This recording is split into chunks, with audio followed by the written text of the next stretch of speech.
සරච්චන්ද්‍ර මහත්තයා දැන් ඇත්තම දැන් මම වැඩසටහනට ආරම්භයේට මාස්තෙන් මම ආසයි ඇත්තම මේ මොකද්ද මේ විශ්ව ශක්තිය කියන එක පිළිබඳව. ඔව් විශ්ව ශක්තිය කියන්නේ නීලක මහත්තයා දැන් අපි අවට තියෙන ස්වාභාවික ශක්තිය. දැන් අපි අවට ඔක්සිජන් තියෙනවා. මේ ඔක්සිජන් අපි ආශ්වාසයට ගන්නවා. එතකොට ඒ වගේම අපේ මහ පොළොවෙන් එන චුම්බකත්වය කියලා ශක්තියක් තියෙනවා. ග්‍රහයින්ගෙන් එන කොස්මික් පවර් එක මේ සූර්ය පවර් කියලා එකක් තියෙනවා, සෝලාර් පවර් කියලා එකක් තියෙනවා. ඊළඟට ඉහළත විශ්වයෙන් එන කොස්මික් පවර් එක කියලා එකක් තියෙනවා. ඔය විවිධ ශක්තියින් තියෙනවා. මෙන්න මේ ශක්තියින් නිසා තමයි අපි මේ මහ පොළොවේ ජීවියෙක් හැටියට, මිනිසෙක් හැටියට රැඳිලා ඉන්නේ. එතකොට මේ ශක්තියින් සමග අපිට අන්‍යෝන්‍ය සම්බන්ධතාවයක් තියෙනවා. මේ සම්බන්ධතාවය නිසා තමයි අපේ ජීවිතය ඉස්සරහට ගෙනියන්න පුළුවන් වෙලා තියෙන්නේ. එතකොට මේ මනස, ආත්මය, ශරීරය කියලා කොටස් තුනකින් තමයි අපි හැදිලා තියෙන්නේ. මේ කොටස් තුන හරියට පවත්වාගෙන යන එක තමයි අපේ ජීවිතය කියලා කියන්නේ. මෙන්න මේ ජීවිතේ පවත්වාගෙන යන්න අවශ්‍ය ශක්තිය තමයි මේ විශ්ව ශක්තිය කියලා කියන්නේ. එතකොට මේ විශ්ව ශක්තිය අපි කොහොමද ගනුදෙනු කරන්නේ කියන එක තමයි මේ විශ්ව ශක්තියදී භාවිතාවෙන්. එතකොට විශ්ව ශක්ති ප්‍රතිකාර කියලා කියන්නේ ලෝකයේ විවිධ විශ්ව ශක්ති ප්‍රතිකාර තියෙනවා. විශේෂයෙන්ම රේකී, ප්‍රාණික්, කොස්මික් ආදී වශයෙන් නොයෙකුත් ආකාරයක නම් වලින් හැදින්වෙන ප්‍රතිකාර ක්‍රම. මෙන්න මේ ප්‍රතිකාර ක්‍රම වලින් කොහොමද අපිට ඇතිවෙන රෝග පීඩා, කරදර, බාධක වැනි දේවල් ඉවත් කරගන්නේ, ඒ වගේම හොඳ ජීවිතයක් ගත කරන්නේ කොහොමද කියන එක තමයි විශ්ව ශක්ති ප්‍රතිකාර තුලින් කරන්නේ. ඔව් දැන් ඔබතුමා මම සඳහන් කළ දෙනවා විශේෂයෙන්ම මේ බෝ නොවන රෝග සඳහා විශේෂිතව කියන්නේ මේ විශ්ව ශක්ති ප්‍රතිකාර ක්‍රම දැන් ඇත්තම අද වෙනකොට සමාජය තුල ඔඩුදුවල තියෙන දෙයක් සරච්චන්ද්‍ර මහත්තයා මේ බෝ නොවන රෝග කියන රෝග ටික. දැන් විශ්ව ශක්ති ප්‍රතිකාර ක්‍රම හරහා ඔබ තුමා කොයි ආකාරයකද මේක විග්‍රහ කළොත් මේ නිවාරණය කරන්න පුළුවන්? ඔව් මේ විශ්ව ශක්ති ප්‍රතිකාර විශේෂයෙන්ම මේවා කරුණු ලබන්නේ ශරීරයේ අර ප්‍රධාන චක්‍ර හතට. අපි ගිය පාර වැඩසටහනේදී මේ චක්‍ර හත ගැන පැහැදිලි කරා. මේ චක්‍ර හතක් තියෙනවා මේ ඉස්මුදුලේ ඉඳලා කුඳු වැට පෙළේ පල්ලෙහාට. මේ චක්‍ර හතට සම්බන්ධයි ශරීරයේ තියෙන සියලුම ප්‍රධාන ඉන්ද්‍රියන්. ඒ කියන්නේ මොළය, හදවත, පෙනහළුව, වකුගඩුව ඔය ආදී වශයෙන් සියලුම ප්‍රධාන ඉන්ද්‍රියන් මේ හතර සම්බන්ධයි. ඒ වගේම ශරීරයේ ප්‍රධාන වශයෙන් බලපාන අන්තරාසර්ග ග්‍රන්ථි, පිටුටරි ග්‍රන්ථිය, තයිමස් ග්‍රන්ථිය, තයිරොයිඩ් ග්‍රන්ථිය ආදී වශයෙන් හැඳින්වෙන අන්තරාසර්ග ග්‍රන්ථි මේවට කෙලින්ම සම්බන්ධයි. එම කෙලින්ම පාලනය කරන්න පුළුවන්. ඒක නිසා මේ විශ්ව ශක්තිය අපි භාවිතා කරලා මේ චක්‍රවල බලය වෙනස් කරනවා, අඩු වැඩි කරනවා. මෙන්න මේක තමයි අපි විශ්ව ශක්ති ප්‍රතිකාරයේදී කරන්නේ. දැන් ඇත්තම මේක ඕනෙම කෙනෙකුට වයස් සීමාවකින් තොරව, වයස් භේදකින් තොරව කරන්න පුළුවන්ද? ඔව් වයස් සීමාවකින් තොරව කරන්න පුළුවන් ඕනම කෙනෙකුට. මම හිතන්නේ ඔබට මේ මොහොතේ මේ විශ්ව ශක්ති ප්‍රතිකාර ක්‍රමය ගැන දැන කියා ගන්න අපිට රූපරාමු පෙළක් ඔබට ඉදිරිපත් කරන්න පුළුවන්. රේකී මාස්ටර් ජෝසිවේදී කේයු හරිස්චන්ද්‍ර මහතා ප්‍රායෝගිකව කරන්නා වූ රූප පෙළක් අපි පොඩ්ඩක් ඒ දෙසට යොමු වෙමු. එතකොට ඔබට මම හිතන්නේ තවදුරටත් වඩාත් පැහැදිලි කරගන්න පුළුවන්.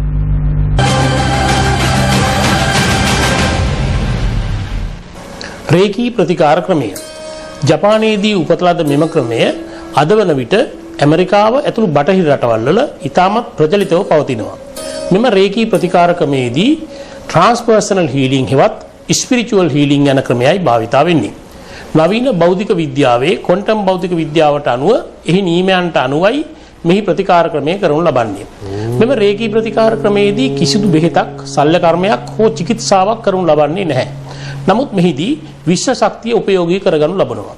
විශ්ව ශක්තිය අපි අවට පරිසරය තුල පවතිනවා. වාතයේ ඔක්සිජන් නැතුවක් මෙන්ම මේ විශ්ව ශක්තියද අප අවටමයි තියෙන්නේ. නමුත් අපේ ශරීර තුල යම් යම් පීඩාවන් පවතිනවා.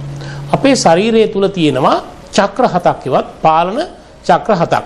මෙම පාලන චක්‍ර හතෙන් තමයි අපේ සිරුර සම්පූර්ණයෙන්ම පාලනය වෙන්නේ. මේවා මොළයේ සිට කුඳු වැටපිලේ පල්ලෙහා මස්තිය දක්වා පිළිවෙලින් පිහිටා තිබෙනවා. මෙම චක්‍ර හතෙන් ශරීරයේ අන්තරාසර්ග ග්‍රන්ථි ඇතුළු ප්‍රධාන ඉන්ද්‍රියන් පාලනය කරනවා. මෙම රේකී ප්‍රතිකාර ක්‍රමයේදී ප්‍රතිකාර කරනු ලබන්නේ මෙම චක්‍රවලට. ඒ නිසා මෙහිදී තමන්ගේ අත් දෙක භාවිතා කරලා තමයි මේ රේකී ගුරුවරයා විසින් ප්‍රතිකාරය කරනු ලබන්නේ. මෙහිදී විශ්ව ශක්තිය ලබා ගැනීම සඳහා ඔහු වෙත කිසියම් ආධ්‍යාත්මික බලයක් තිබිය යුතුයි. මෙම ආධ්‍යාත්මික බලය මේ රේකී වෛද්‍යවරයා විසින් ලබා ගනු ලබන්නේ භාවනා ක්‍රම මගින් සහ වෙනත් ව්‍යායාම ක්‍රම මගින්.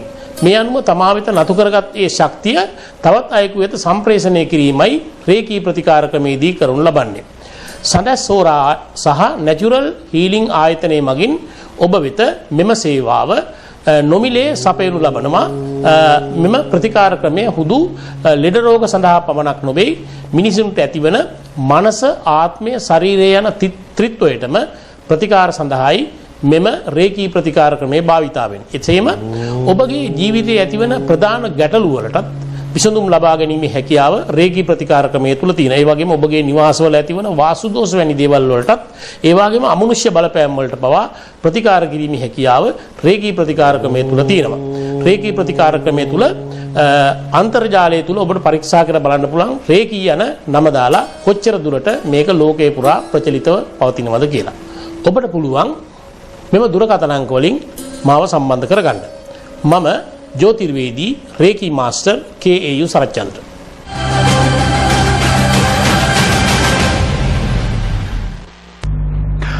ඔබට මං හිතන්නේ ඉතාමත් මනවින් මේ වැඩසටහන ආරම්භකට පැහැදිලි වෙන්න පුළුවන් කොහොමද මේ විශ්ව ශක්ති ප්‍රතිකාර ක්‍රමය කොයි ආකාරයෙන්ද ප්‍රවීණ ජෝතිර්වේදී රේකී මාස්ටර් KAU සරච්චන්ද්‍ර මහත්මයා විසින් සිදු කරන්න කියලා ඔබට ඉතාමත් වැදගත්. ඒ වගේම මේ සරච්චන්ද්‍ර මහත්තයා මේ අපි බලමුද මේ දුරකථන ඇමතුමක් තියෙනවා අපි සම්බන්ධ වෙමු කතා කරන්න.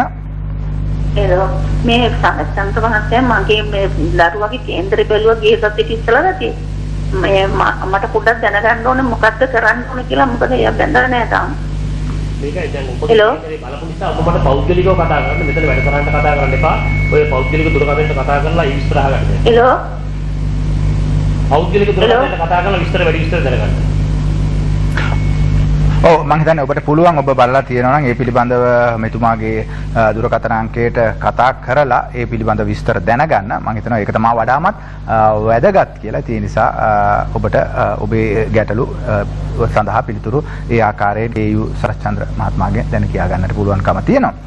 ඉතින් අපි අද දවසේ කතා කරගෙන හිටියේ ඔබ දැක්කේ විශේෂයෙන්ම මේ විශ්ව ශක්ති ප්‍රතිකාර ක්‍රම.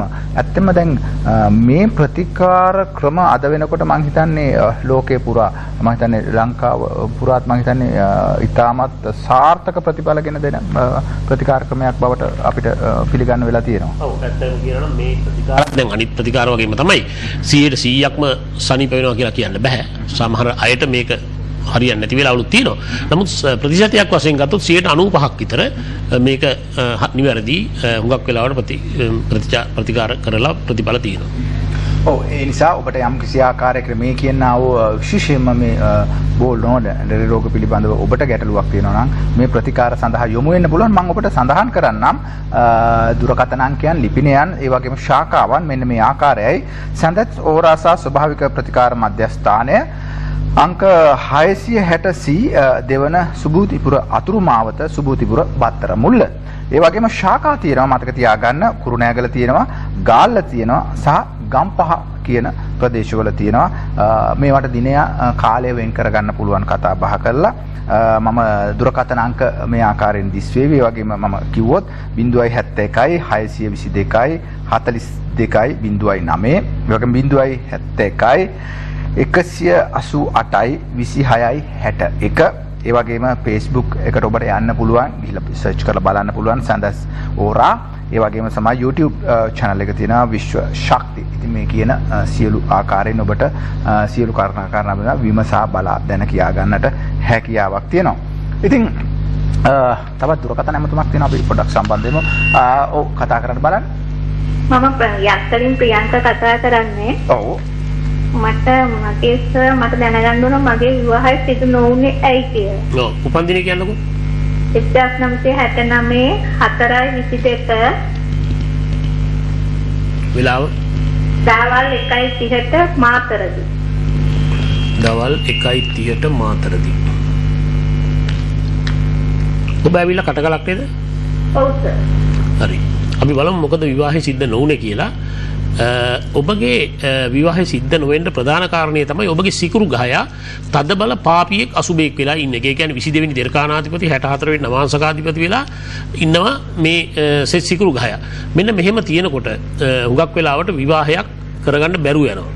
එතකොට සිකුරු ගහයා අනිත් එක තමයි උච්ච රාශියක ඉන්න එක. උච්ච රාශියක ඉන්න එකත් උච්ච රාශියක ඉඳලා වක්‍ර වෙනවා. වක්‍ර වුණාම නීච බලයක් ඇති කරනවා. ඒක නිසාත් ඔබට විවාහයක් වෙන්න බැරුව යනවා. ඊළඟට හතාධිපතියා සෙනසුරු ගහයා රවිගෙන් පීඩාවට පත් වෙනවා. මෙන්න මේ කියන කරුණු සියල්ලම හේතු කොටගෙන ඔබට විවාහයක් වෙන්න බැරි තත්වයකට පත් කරනවා. අවිවාහකව ඉන්න වෙනවා බොහෝ වෙලාවට මෙවැනි තත්ත්වයන් තියෙනකොට. ඔව් මම හිතන්නේ ඔබතුමීට තේරෙන්නේ නැති ඒ නිසා ඒ පිළිබඳව මම හිතන්නේ හොඳ වැටහීමක් ලබා ගන්න ඇති කියලා විශ්වාස කරනවා. ඔබතුමිය බොහෝතකටවත් කනගාටු වෙන්න එපා එහෙම නැති වුණා කියලා.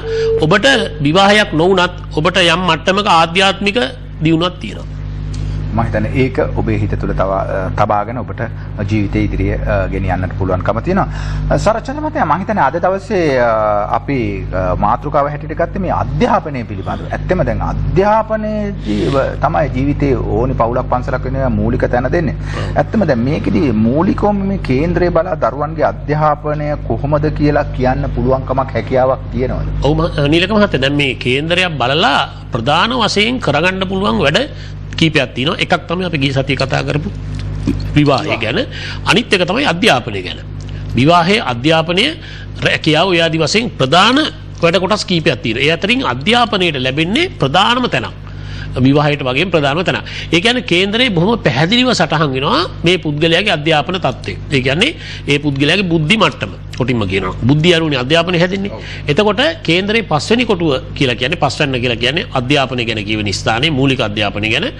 මූලික අධ්‍යාපනය කියලා කියන්නේ පස්වැන්නෙන් හුඟක් කියවෙන්නේ අපි හිතලා මතලා කරන්නේ නැති දේවල්. දැන් අපි හිතලා මතලා කරන්නේ නැති දේවල් තමයි අපි බත් එකක් කනකොට මේ කට ළඟට අත යන එක. අපි හිතලාද කරන්නේ? එතකොට මේ අතින් කරන හුඟක් දේවල් අපි හිතන්නේ නැතුව කරන දේවල්. ඒ වගේම මේ පස්වැන්නෙන් කරන දේ එක දෙයක් තමයි පස්වැන්නෙන් කරන එක දෙයක් තමයි අධ්‍යාපනය. දැන් අපි මොන්ටිසෝරි යනකොට අපිට ඕන විදිහට ඉගෙන ගන්න පුළුවන්ද? බැහැනේ අපේ අම්මලා තාත්තලාට අපේ ගුරුවරුන්ට ඕනේ තමයි අපි ඉගෙන ගන්න ඕනේ. හැබැයි උසස් අධ්‍යාපනයේදී අපිට ඕන විදිහට අපිට තීරණයක් ගන්න පුළුවන්. අපි උසස් අධ්‍යාපනය කරනකොට උසස් පෙළ කරනකොට අපිට පුළුවන් අපි කරන්නේ විද්‍යාවද කලාවද වාණිජද කියලා තීරණය කරලා හොඳ පැත්තකට යන්න. නමුත් මූලික අධ්‍යාපනයේදී එහෙම කරන්න බෑ. අපි යන්න ඕනේ ප්‍රාථමික අධ්‍යාපනයේ. අපි මේ විෂයන් ටික ඉගෙන ගන්න ඕනේ. අපිට තෝරන්න බෑ. ඒ නිසා මූලික අධ්‍යාපනය අපිට දැනගන්න පුළුවන් පස්වැන්නෙන් ඒක දියුණුවටපත් වෙනවද, කඩා වැටෙනවද, දුර්වලද කියලා එකෙන් බලන්න පුළුවන්. ඊළඟට එතනින් එහාට උසස් අධ්‍යාපනය ගැන බලනකොට 9 වෙනින් බලන්න පුළුවන්. ඒ 9 වෙනින් පුළුවන් මෙයාට උසස් අධ්‍යාපනයේ මොන අංශයෙන්ද යන්නේ කියලා. හුඟක් අයට වැරදි මාර්ගවල යනවා. සමහරු දැන් හුඟක් කට්ටිය කැමති නීලක මහත්මයා මේ දොස්තර කෙනෙක් වෙන්න. දෙමව්පියොත් කැමති තමන්ගේ දරුවා දොස්තර කෙනෙක් කරන්න. ඒක නිසා උපරිම වෙහෙස දරන්නේ විද්‍යාංශයෙන් වෛද්‍ය විද්‍යාව කරන්න. නමුත් වෛද්‍ය විද්‍යාව කරන්න තීරණය කරාට සමහර විට එයාගේ අවශ්‍ය ග්‍රහ බලපෑම ඒ වගේම බුද්ධි මට්ටම මේකට සුදුසු නොවේ නම් ඔහුට එතනින් එහාට යන්න බැරුව ගිහලා අතරමඟ හුඟක් අයට එහෙම වෙලා තියෙනවා. ඒක නිසා හුඟක් බුද්ධිමත් දෙමව්පියෝ දරුවා O level පාස් වුණාට පස්සේ Taman තීරණයක් අරන් කරන නිසා හොඳ දක්ෂ ජ්‍යොතිර්වේදියෙක් ළඟට ගිහිල්ලා බලනවා මේ දරුවට කරන්න පුළුවන් විද්‍යා විෂයන්ද ගණිතයද වාණිජ්‍ය විෂයන්ද කලා විෂයන්ද තාක්ෂණයද කියලා හොයලා බලනවා. ආන් ඒක තමයි ඊටාම බුද්ධිමත් තීරණය. ඔව් මම හිතන්නේ ඔබට ඊටාමත් වැදගත් මාතෘකාවක් තමයි අද කතා බහ කරන්නේ යු සරච්චන්ද්‍ර මහත්මයා. ඒ නිසා තව ඔබට රැඳිලා ඉන්න අපි පුංචි විරාමයකට යනවා. ඊට පස්සේ ඊටාමත් වැදගත්ම මාතෘකාව අධ්‍යාපනය පිළිබඳව අපි කතා කරනවා.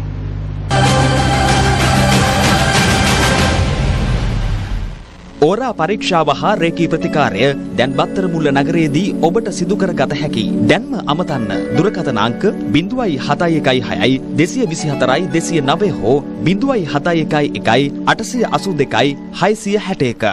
ජපානය ඇමරිකාව ඇතුළු ලොව බොහෝ රටවල භාවිත කරන රේකී ප්‍රතිකාර ක්‍රමය දැන් ශ්‍රී ලංකාවේදී. රේකී ප්‍රතිකාර ක්‍රමයේ අත්දැකීම ලබා ගන්න ඔබටත් අවශ්‍ය නම් අමතන්න දුරකථන අංක 0.716 224 209.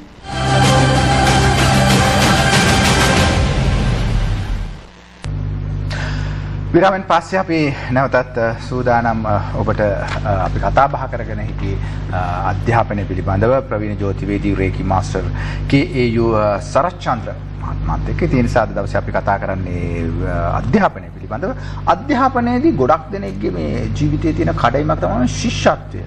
ඇත්තම දැන් මේ ශිෂ්‍යත්වයට කොයි ආකාරයෙන්ද මේකෙදි ගොඩක් දේවල් බොහෝ දෙනෙක් කරන්න උත්සාහ කරනවා. ඔව් ශිෂ්‍යත්වය කියන්නේ දරුවා ඊටමත් කුඩා අවධියකින් ඉඳි කරන විභාගයක්. එතකොට දරුවාගේ බුද්ධිය තමයි මෙතෙන්දි වැදගත් වෙන්නේ. එතකොට දරුවාගේ මතක ශක්තිය කියලා දෙයක් තියෙනවා. මතක ශක්තිය අනුව තමයි මේ විභාගයේදී ලකුණු ගන්නේ. ඒ කියන්නේ දරුවා අවුරුදු 5ක් ඇතුළත ඉගෙනගත්ත විෂයන් වලින් සහ ප්‍රායෝගික දේවල් වලින් දරුවාට පැයක ඉතර කාලයක් තුලදී මේ ප්‍රශ්න වලට උත්තර දෙන්න වෙනවා. එතකොට මේ දරුවගේ බුද්ධි මට්ටම පරීක්ෂා කිරීම බුද්ධි පරීක්ෂණයක් හැටියට තමයි ශිෂ්‍යත්ව විභාගයේ සලකන්නේ. අර සාමාන්‍ය පෙළ වගේ එකක් නෙමෙයි.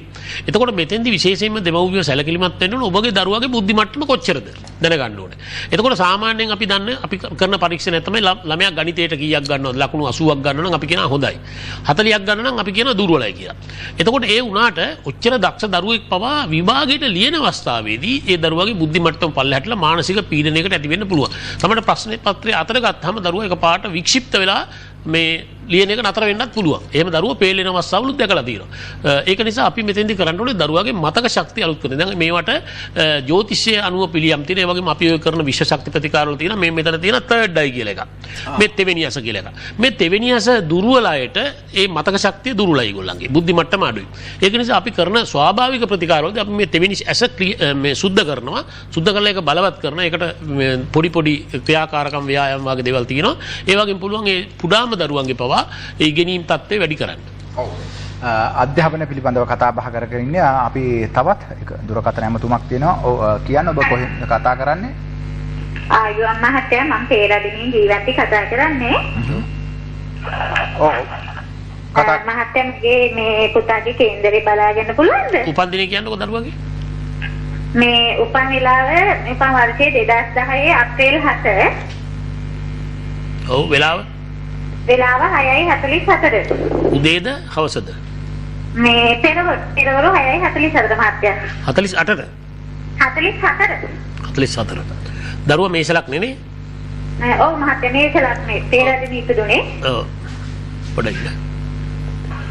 ඔව්. මේ දරුවගේ මොකක්ද දැනගන්න ඕන වට? අධ්‍යාපනයේ කොහොමද කියලා මේ ඉදිරි අනාගතේ මේ සැරේ ශිෂ්‍යත්ව දීලා ලකුණු 189ක් ගත්තා. ඔව්. දැන් ඉස්කෝලේ බලාපොරොත්තු වෙන මට ඉදිරි අනාගතේ යා කොහොම කියලා දැනගන්න ඕනේ මහත්තයා. මේ දරුවගේ රවි ග්‍රහය 12 හිටියට මේක පෙරුමෙන් අර එක තමයි අපි කියන්නේ දල කේන්දරෙන් බලන්න එපා කියලා. මේ බලන්න මේ කේන්දරේ රවි ඉන්නේ 12යි. රවි 12 ඉන්න එක සාමාන්‍යයෙන් පහතිපතිය හොඳ නැහැ. නමුත් භාව කේන්දරය අනුව බලපුවහම පේනවා මට ඔබට මේක වීඩියෝ එකට මේ තිරේට මේ සටහනක් දෙන්න බැරි වෙච්ච එක ගැන මට පොඩි ප්‍රශ්නයක් නැත්තම් පෙන්වන්න තිබ්බා. මේකේ රවි ඉන්නේ ලග්නේ. ඒ නිසා මේ දරුවගේ අධ්‍යාපනය ඉතාමත් ඉහළ මට්ටමකට ගමන් කරන කෙනෙක් ඇත්තටම බය නැතුව කියන්න පුළුවන්. මේ දරුවට සාමාන්‍ය පෙළ උසස් පෙළ දෙකම හොඳට පාස් කරගන්න පුළුවන්. මේ දරුවා ශිෂ්‍යත්වයට පාස් වුණා. ඒ වගේම මෙයාගේ ගුරුත් බොහොම බලවත් තැනක ඉන්නවා. ගුරු ඉන්නේ 12 වෙනි. 11 හිටියට. එතකොට මෙයා ලග්නයක මුලම ඉපදිලක මේෂ ලග්නේ මේෂ නවාංශකේ කියන්නේ රාශි චක්‍රයේ මුල්ම නවාංශකේ මුලම ඉපදිලා තියෙන්නේ. ඒක නිසා මෙයාගේ ග්‍රහයෝ ඉතා බලවත් තත්ත්වයක ඉන්නවා. ඒක නිසා මෙයාට අනිවාර්යයෙන්ම ඉගෙනීමෙන් ඉහළටම යන්න පුළුවන්. මම හිතනවා මහත්තයාගේ ඉදිරි ආයු කැම්පස් එකේම මම ලොකු බලාපොරොත්තු තියෙන කැම්පස් එකේ ගණිත පැත්තෙන් යවා ගන්න කොහොම ඔව් මෙයාගේ බුද සිකුරු ලග්නේ ඉන්නවා. බුද ලග්නේ ඉදීමෙන් ගණිත විෂය තෝරාගත්තොත් ඊටම හොඳයි. කැම්පස් එකට අනිවාර්යයෙන්ම යන්න පුළුවන් බය වෙන්න එපා. මම හිතනවා අපිට ඔව් ඉතාමත් සාර්ථක උත්තරයක් ලැබුණා කියලා සතුටු වෙන්න පුළුවන්. ඒ නිසා මම ඔබට කිව්වා අද දවසේ ඉතාමත් වැදගත්ම කාරණයක් සම්බන්ධව අධ්‍යාපනය පිළිබඳව කතා කරන්න කියලා. ඒකෙන් අපි කතා කර යනකොට දැන් මේකට හා සම්බන්ධව ඊළඟ ප්‍රශ්නයක් මට අහන්න ඉතුරුනා. දැන් ගොඩක් වෙලාවට කියන මේ සාමාන්‍ය පෙළ උසස් පෙළ කඩයින් පාස් වෙන එක. දැන් ගොඩක් දෙනෙකුට මේක පාස් වෙනවා කියලා කොහොමද කියන්න පුළුවන් කමක් තියෙනවද? ඔව් මේ සාමාන්‍ය පෙළ විභාගයේ ලියන වෙලාවේදී ගලුවාගේ ප්‍රධාන ග්‍රහයෙක් වන පහාධිපතියගේ தත්ත්වය බලනවා ඉස්සෙල්ලාම. ඊළඟට ඒ වෙලාවේ පවතින දශා தත්ත්වය. ඒ ගත වෙන දශාව දැන් මේ ඊයේ පෙරේදා දරුවෙක් ගෙනාවා මේ ඊයේ මං හිතන්නේ මන් ළඟට ආවා. ඒ දරුවා සාමාන්‍ය පෙළවත් පාස් වෙලා නැහැ කියලා මම කෙලින්ම කිව්වා. කීලෙන්ම කියන්න හේතුව ඒ දරුවට 2015 අවුරුද්දේ සිකුරු මහානසාවක් ලැබුවා. එතකොට මේ සිකුරු කියලා කියන්නේ අධ්‍යාපනයේ කිසිම විදියක රුකුලක් දෙන්න ග්‍රහයක් නෙමෙයි. එතකොට ඒ දරුවාගේ සිතුවිලි සියල්ල අර සිකුරුගේ දේවල් වලට යොමු වෙනවා. ඒක නිසා ඉගෙනීම එන හිටිනවා. ඒ දරුවා සාමාන්‍ය පෙළ විභාගයේ දෙපාරක්ම ලියලා පාස් කරගන්න බැරි වුණා. ඉතින් දෙමව්පියෝ පුදුම වුණා. මම එකපාරට කිව්වාම මේ දරුවා අඩු ගානේ දැනට සාමාන්‍ය පෙළවත් පාස් වෙලා නැති දරුවෙක් කියලා කිව්වා. ඒකට ඒ වෙලාවේ ගත වෙන දශාව බලපානවා එකක්. ඒ කියන්නේ ඒ වෙලාවේ. ඊළඟට ඒ වෙලාවේ ගත වෙන ගෝචර ගමන් ග්‍රහයින්ගේ ගෝචර දැන් සෙනසුරු වැනි ග්‍රහයෙක් ලග්නේ ගමන් කරනවා දරුවෝ කම්මැලි වෙනවා. එතකොට නිදිමත වැඩි වෙනවා. එතකොට පාඩම් කරන්න ටිකක් අලස ගතියක් දක්වනවා. ඒ වගේ තත්ත්වෙ. එතකොට රාහු වැනි ග්‍රහයින්ගේ ගෝචරේ. ඔය හැම දෙයක්ම බලලා තමයි නීලක මහත්තයෝ කියන්නේ මේ විභාගේ මෙයා පාස් වෙනවද නැද්ද කියලා. එතකොට එහෙම පාස් වෙන්න බැරි තත්ත්වයක් තියෙනවා. ඒකට අපිට කලින් දැනගත්තොත් අපිට පුළුවන් ඒ ග්‍රහ බලපෑම් වෙනස් කරන්න. ඒ ග්‍රහයින්ට යොදන ප්‍රතිකර්ම තියෙනවා. ඒ ප්‍රතිකර්ම යොදලා අපිට පුළුවන් ඒ දරුවට ඉගෙනීමට එහෙම අවහිරයක් බාධකයක් තියෙනවා. ඒක අයින් කළා තමයි කලින්. මේ විභාගෙ හෙට අනිද්දා කියලා කේන්දරය අරන් ආවට ඒක කරන්න බෑ. අඩු ගානේ අවුරුද්දකටවත් කලින් දරුවගේ කේන්දර බලලා විභාග වලට කලින් ඒ தත්ත්වය සුදුසු කරන්න. මොකද ග්‍රහයින්ට උනත් පොඩි කාලයක් දෙන්න ඕනේ මං හිතන්නේ ලෑස්ති වෙන්න. දැන් ඒ වගේ කාරණා ගොඩක් දෙනෙක් මුණ දෙන කාරණා තමයි කියනවා දැන් අපේ දරුවා හරි කම්මැලි ඉගෙන ගන්න කම්මැලි මේක මොකක් හරි හේතුවක් ඔව් දරුවන්ට කම්මැලිකම ඇති වෙන්න හුඟක් හේතු බලපානවා මේ හේතු කේන්දරය තුල බොහොම පැහැදිලිව තියෙනවා අපිට කේන්දරයක් ගත්තාම බලන්න පුළුවන් මේ දරුවා කාර්යශූර ගහයේද දරුවෙක්ද නැත්නම් කාර්යශූර නොවන කම්මැලි කෙනෙක්ද කියලා. ඉතින් මෙහෙම තත්ත්වයන් තියෙන අයගේ අපි හුඟක් අයට ඒ ග්‍රහ බලපෑම් වෙනස් කරලා විශේෂයෙන් මේ මැනික් ප්‍රතිකාරය වෙන දේවල් මේ මැනික් ප්‍රතිකාරය තුලින් ග්‍රහයින්ගේ බලය වෙනස් කරන්න පුළුවන්. මේ අපේ ශරීරයේ තියෙන මූල ධාතු පඨවි ආපෝ තේජෝ වායෝ ගුණයන් වෙනස් කරන්න පුළුවන්. එතකොට ග්‍රහයින්ට ඔරොත්තු දෙන ආකාරයට අසුබ ග්‍රහයින්ගේ බලය වෙනස් වෙන ආකාරයට ඒ ග්‍රහ පිටින් වෙනස් කරලා ඒ දරුවන්ගේ චර්යා රටාවන් වෙනස් කරන්න පුළුවන් කම්මැලිකම වගේ. ඒ වගේම තමයි දැන් අධ්‍යාපනයේ බාධා ඉවත් කරගන්න කොයි ආකාරයෙන්ද විශේෂයෙන්ම තමයි. ඔව් දැන් අධ්‍යාපන බාධක කියන්නේ මේ නීලක මහත්තයා දැන් අපි හිතමු පහාධිපතියා පීඩා වෙලා නම්. දැන් අපි හිතමු පහාධිපතිය අර ඉස්සෙල්ලා කතා කරපු දරුවගේ රවි මේස ලග්නේ රවි තමයි පහාධිපතිය. දැන් මේ දරුවගේ රවි ග්‍රහය ලග්නෙට එනවා. එතකොට අපි දන්නවා මෙයාගේ අධ්‍යාපනය ඉතාමත් ඉස්සරහට යනවා. දැන් බැරි වෙලා හරි ওই රවි ග්‍රහයට පාපියෙක්ගේ දෘෂ්ටියක් වැටුනොත් අඩු විශේෂයෙන්ම රවිට පාපියෙක් තමයි සෙනසුරු. ඊළඟට රාහු. එතකොට ඒ දරුවගේ අර කොච්චර බලවත් වුණත් ඒ පාපියට පුළුවන් අර ඉගෙනීම කඩාකප්පල් කරන්න. එතකොට එවැනි අවස්ථාවලදී අපි පාපියාගේ බලය කේන්දරයෙන් ඉවත් කරන්න බෑ අපිට සම්පූර්ණයෙන්ම අවම කරනවා. අවම කරපුවා මේ දරුවට ඒ දුර්වලතාවය අධ්‍යාපන බාධක ඉවත් කරගන්න පුළුවන් බොහොම පහසුවෙන් කරන්න පුළුවන්. දේවල් පටන් ගන්නකොටම කිව්වාගේ කේන්දර වලින් කරන්න පුළුවන් වැඩ ප්‍රධාන වැඩ කීපයක් තියෙනවා. එකක් තමයි විවාහය, එකක් අධ්‍යාපන, එකක් රැකියාව. ඒ වගේ දේවල්. ඉතින් ඒවා ඉතාමත් පැහැදිලිව කරගන්න පුළුවන් අධ්‍යාපන පැත්තේ ඒ වගේ ග්‍රහ පිළියම් යෙදීමෙන්. මම හිතනවා ඔබට ඉතාමත් වැදගත් කරුණක් තමයි අද දවසේ අපි මේ කතා බහ කරන්නේ. එතකොට ඔබට මේ දේවල් පිළිබඳව වැඩි විස්තර වැඩි දුරටත් කතා බහ කරගන්න ඕනේ නම් අපි සඳහන් කරන්නම් ඔබට තිරේදී ස්වේවිත් ලිපිනය දුරකථන අංක මේ සියල්ල ප්‍රවීණ ජෝතිවේදී රේකි මාස්ටර් KAU සරච්චන්ද්‍ර මහත්මයාගේ. ඒ නිසා ඔබට පුළුවන්කම තියෙනවා විශේෂයෙන්ම සඳස් ඕරා ස්වභාවික ප්‍රතිකාර මධ්‍යස්ථානයට එන්න බත්තර මුල්ලේ. ඒ නිසා බත්තරමුල්ල අංක 666 දෙවන සුභූති අතුරු මාවත සුභූතිපුර බත්තරමුල්ල කියන ලිපිනේ තියෙනවා. ඔබට ඒ වගේම තමයි ශාඛා තියෙනවා. මතක තියාගන්න වයඹ පළාතේ ගත්තොත් කුරුණෑගල තියෙනවා. දකුණු පළාතේ ගත්තොත් ගම්පහ තියෙනවා. ඒ වගේම දකුණු පළාතේ ගාල්ල තියෙනවා. ඒ වගේම ගම්පහ තියෙනවා.